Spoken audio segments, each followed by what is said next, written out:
Ok, bienvenue dans cette vidéo. C'est encore ici votre frère. J'espère que vous allez bien. Alors, j'ai dit là, n'attendez plus avant de vous lancer dans la procédure parce que ça va être inutile de dépenser un argent qui ne doit pas vous servir.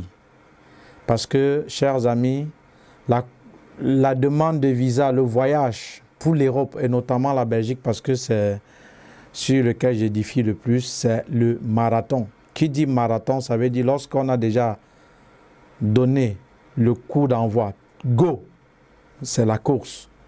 Et si tu ne prends pas un bon départ, tu risques de ne pas arriver. Alors, pourquoi je vous dis de ne plus attendre? Ce matin, j'ai causé avec un parent, voilà, qui m'a écrit sur mon privé. Je ne sais même pas comment il a fait, mais bon, bref.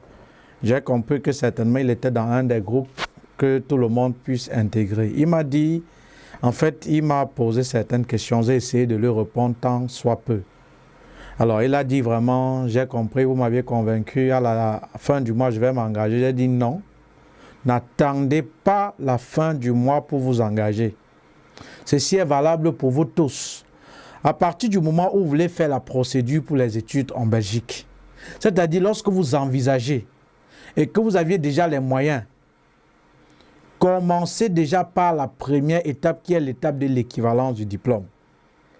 Et après, au final, j'ai dit à ce papa, je ne te dis pas ça pour que forcément tu souscrives à l'instant. Même si tu ne souscris pas, je m'en fous, excusez-moi du terme.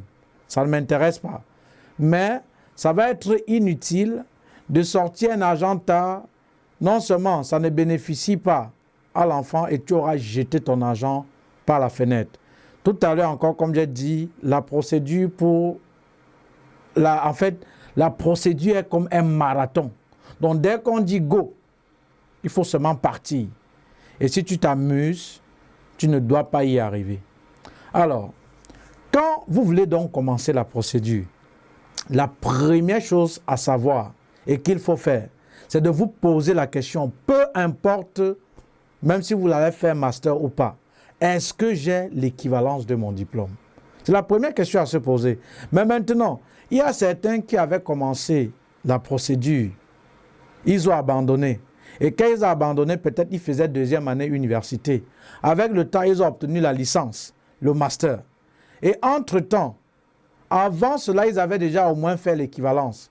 Par conséquent, ils avaient obtenu l'équivalent du type court. À ceux-là, je vous dis, faites ce qu'on appelle la révision de votre équivalence. Puisque, en principe, quand vous avez déjà la licence, au moins vous allez avoir l'équivalent du type long. Or, si vous allez postuler avec cet équivalent du type court, c'est-à-dire, vous aviez commencé la procédure autrefois, après vous aviez abandonné et entre-temps, vous aviez eu certains diplômes universitaires. Si vous partez en postulant lors des demandes d'admission avec cette équivalence, vous seriez limité. Or, si vous faites la révision d'équivalence, vous pouvez avoir le type long qui vous permettra soit de postuler en bachelier ou en master. Et encore la question de savoir, est-ce que quand on fait master, on a besoin de l'équivalence? Non. Mais faites toujours au cas où.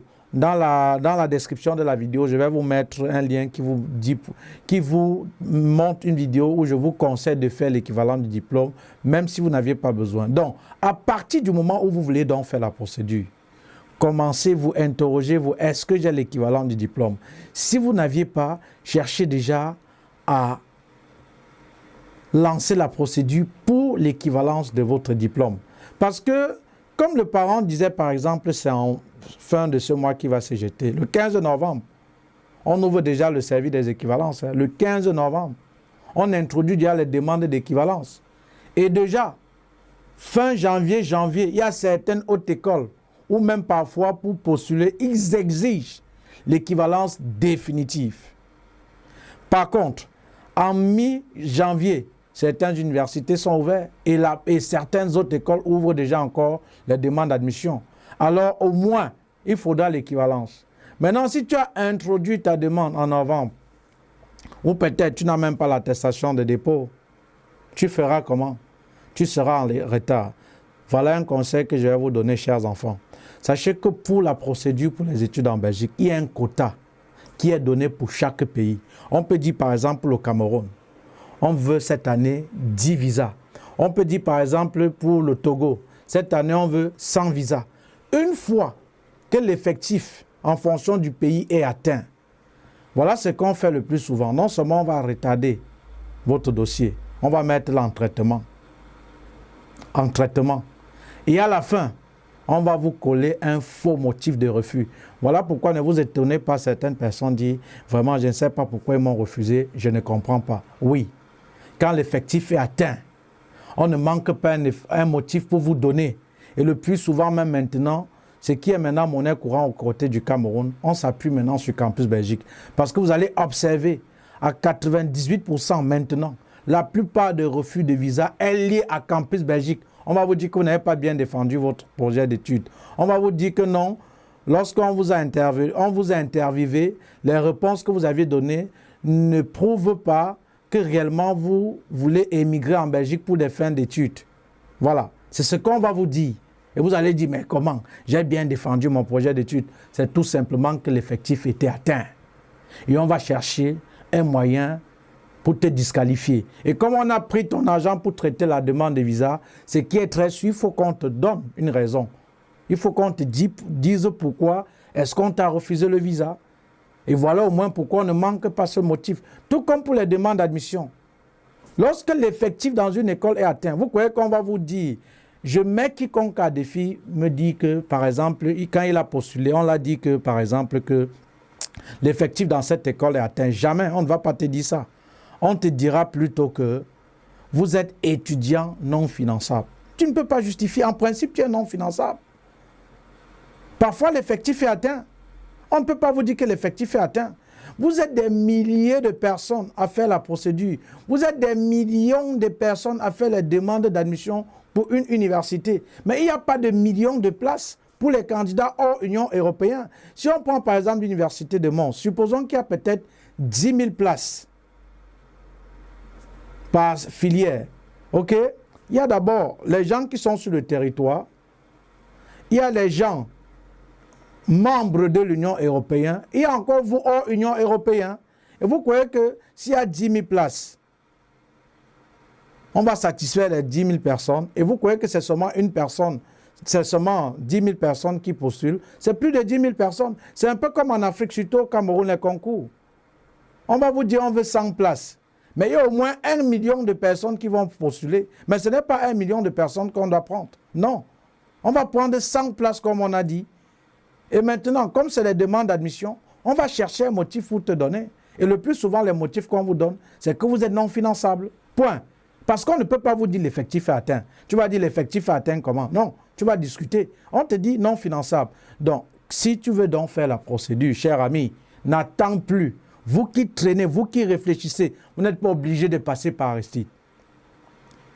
Maintenant, même s'il y a quelqu'un qui doit vous aider, commencez déjà à l'instant où vous aviez vu cette vidéo-ci. Et vous commencez par quoi? Par l'équivalence donc de votre diplôme. Parce que vous qui déposez juin ou avril même, parce qu'il y a Campus Belgique, une fois que vous passez, vous partez maintenant à TLS faire la demande de visa. Vous allez observer le plus souvent, ceux qui déposent tôt, ils ont aussi la réponse tôt. Ceux qui déposent, font un peu la demande tardive et que l'effectif est déjà atteint, quel est le secret qu'est-ce qui se passe le plus souvent? On va d'abord traîner votre dossier, attendre que la dérogation passe. Et après, maintenant, on va te coller un motif que voilà, vous êtes déjà en retard par rapport au cours. Il n'y a plus de dérogation. C'est tout. Tu vas pleurer, mais ça ne change rien. Donc, lancez-vous tôt pour avoir de fortes chances d'être parmi des personnes qui, même si l'effectif n'est pas encore atteint, vous serez parmi les personnes que, voilà, même si l'effectif n'est pas encore atteint, vous auriez de fortes chances, vous soyez parmi ces personnes-là. Sachant que si vous aviez une réponse, soit positive ou négative, vous pouviez même encore vous prendre rapidement pour faire un recours, qui parfois dure 23, 24 ou 48 heures. Ça dépend de comment vous êtes arrangé avec l'avocat. Vous voyez? Donc, ne commencez pas tard, vous déposez tard, vous n'avez même pas on vous donne un bête motif de refus, il n'y a pas possibilité de faire le recours. Non, non. Commencez déjà rapidement. Voilà, ce n'est pas parce que je veux que tu viennes souscrire aux 300 €. je ne vais pas t'appeler. Mais maintenant, si tu ne connais pas par où commencer ou quoi faire, cher ami, sache que tu es en face de la référence en matière d'immigration pour la Belgique, qu'on ne présente plus. Voilà, le faiseur de papier. Donc, si tu veux commencer la procédure pour la Belgique qui coûte moins d'1 million, en description de la vidéo, il y a déjà une vidéo explicative qui te montre en détail ces dépenses que tu vas faire lorsque tu fais la procédure par toi-même. Si tu ne sais donc pas par où commencer, et tu peux souscrire au programme et intégrer l'académie, ce n'est plus un groupe, l'académie de visa, où moi et mon équipe, on doit donc t'accompagner. N'attendez plus, lancez-vous. Il n'y a plus le temps, lancez-vous, lancez-vous. Sur ce, merci et à tout de suite. Ciao, ciao.